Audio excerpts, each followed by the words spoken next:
Yeah, the reception to Uncharted 2 obviously was thrilling. Nice.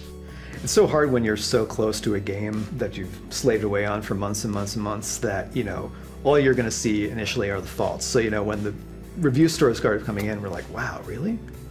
Really? Wow, they didn't notice that thing? Oh, wow, okay, great, awesome. Like getting like so many Game of the Years and like just all those perfect scores and whatever, just so much praise for one game. How many times did it happen in your life? If you're very, very lucky. But at the same time, there was also that, oh shit, people's expectations are gonna be through the roof for the sequel. Guess we better get started.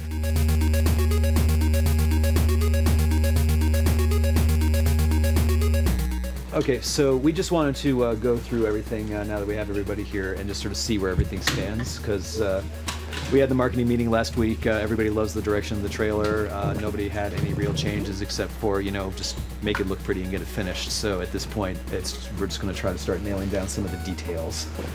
We feel like people are interested in what we're going to do next. And so we wanted to make a piece that sort of suggested, like, this is where the game is going.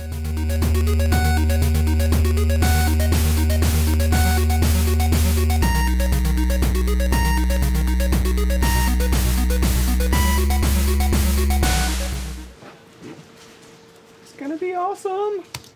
Obviously, the teaser is kind of a big deal, so a lot of my energy is going into that. But yeah, it's a little terrifying, to be honest. There's a lot more pressure now on us than I think there ever has been. So. Making Uncharted 3, there's a ton of pressure. It's a crushing amount of pressure, to be honest. And some of it's self-imposed and some of it's just naturally imposed by the circumstances. When you know that you've got a big fan base out there that's like waiting for any scrap of information and can't wait for the next game, I'll tell you, there's something to be said for just being under the radar and, you know, being kind of the dark horse that nobody's heard about yet.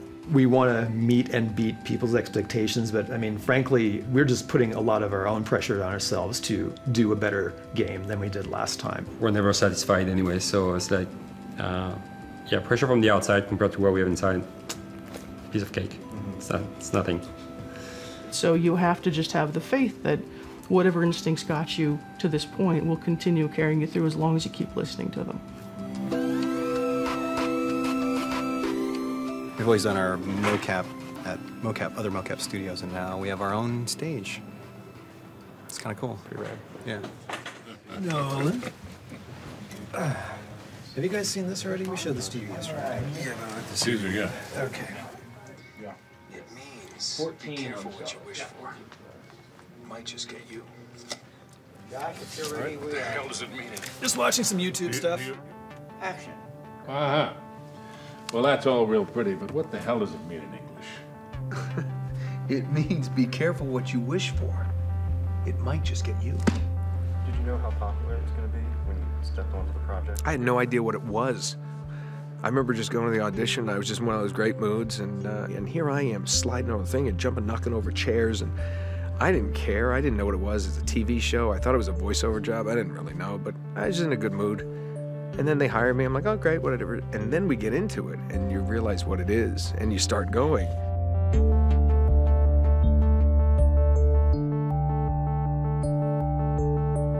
And then it's like, and then you realize, and then you're having so much fun. That was in perfect timing. And I was given so much freedom. It was one of the first times in my career that I was given the freedom to really contribute and help create this character from my own personality. We're all kids in the sandbox, having a good time, playing. Yeah. And that's why, you know, the old name of, the old title of actors was players. And that's what we're supposed to do. We're supposed to play like this is real.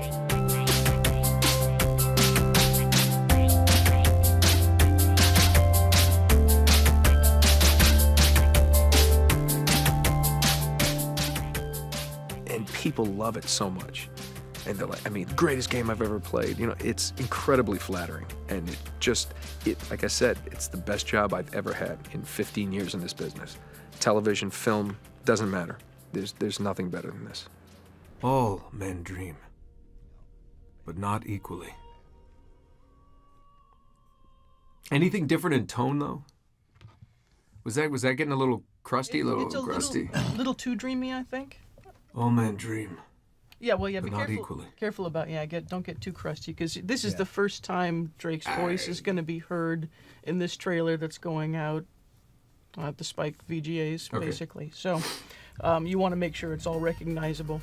Well, I would say we're both excited and worried about our approach to the trailer and how the audience might react to it. You know, in the midst of a lot of other quick-cut trailers and trailers that may be focusing on the visceral experience, doing something that was more of a vignette that had a mood to it is both maybe a positive thing because it may make us stand out, but a risk because it may make us stand out in the wrong way, right? That's always the concern, is you want to be going off in a direction that's bold, but, you know, you're rolling the dice. This I did.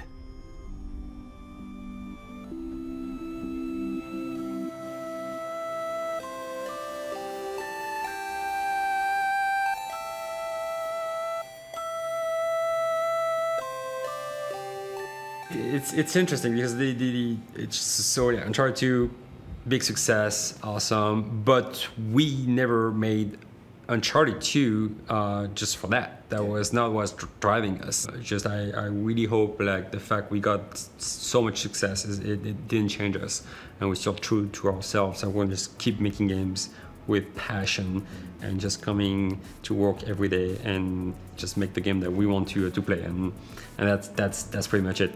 What comes after that, we'll see. We'll see.